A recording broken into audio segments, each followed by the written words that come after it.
ఎస్ఐఆర్తో స్వచ్ఛమైన ఓట్లు ఉంటాయి, నకిలీ ఓట్లు పోతాయన్నారు బీజేపీ నేత పొంగులేటి సుధాకర్ రెడ్డి. ఆపరేషన్ సింధూర్ను వ్యతిరేకించిన పార్టీ కాంగ్రెస్ పార్టీ అన్నారు. కాంగ్రెస్ పార్టీ దిగజారుడు పద్ధతి కొనసాగిస్తుందని విమర్శించారు.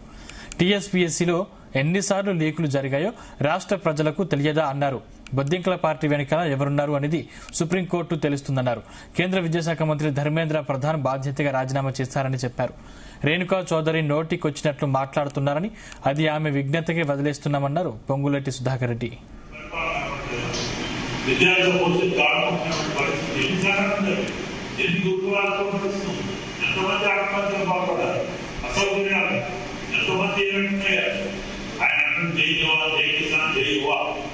రేవంత్ రెడ్డి గారికి చేయువ అనే అధికారం ఇంకా లేదు, అర్హత లేదు. ముందు ఏ విద్యార్థులైతే ఏ యువకులు ఓటు వేసుకుని చదువుకున్నావో 4,000 రూపాయల నిరుద్యోగులకు తీవు, విద్యార్థుల ప్రమాణాలను మెరుగుపరిచే చర్యలు చేపడు, ఫీజు రీయింబర్స్మెంట్ ఇచ్చి వాళ్ళ భవిష్యత్తుని చక్కదిద్దు. 10,000 కోట్ల పైన 8,000 కోట్ల రూపాయలు చదువుకోవాల్సిన ప్రకటించి విద్యా సంస్థలు మూసేసుకునే పరిస్థితి ప్రైవేట్ విద్యా సంస్థలు కూడా చెప్తున్నారు. ఇది కనపడదని ఉద్దేశానికి రాజ్యాంగ సభ దేశంలో ఇందిరాగాంధీ గారి టైంలో నెహ్రూ టైంలో దగ్గర నుంచి కాంగ్రెస్ పార్టీ రాజ్యాంగాన్ని హింసాత్మక చేసింది.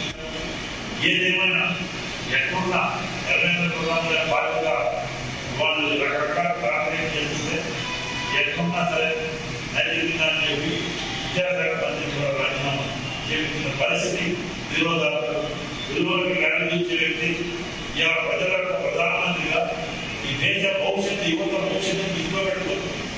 ఏదైనా ఇవాళ అపోజిషన్ పార్టీ చేతుల్లో విద్యార్థులు బావులు కాకూడదని సందర్భం సరైన ఏ రాష్ట్రంలో చూసినా ఓడిపోయి వాళ్ళు ఇంటికి కోరుకోవాలని కాంగ్రెస్ పార్టీ నిరాశ చేసుకోవడంతో ప్రధానమంత్రిని చేయి దూరమైన నేపథ్యంలో 3 సార్లు ప్రధానమంత్రి మోడీ గారు కాబట్టి టీకాలు కావాలి, అటు పేద కుటుంబం నుంచి అర్థాలు ఎట్లపరుస్తుందని చెప్పి ఒక అహంభావం యుద్ధంలో రాజ్యాంగాన్ని చేపడుతున్న విదేశాల్లో పోయి నా దేశంలో ప్రజాస్వామ్యం లేదు, నా దేశంలో రాజ్యాంగం లేదని చెప్పే రాహుల్ గాంధీ ఒక ప్రధానమంత్రి టెర్రరిస్ట్ గుండెల్లో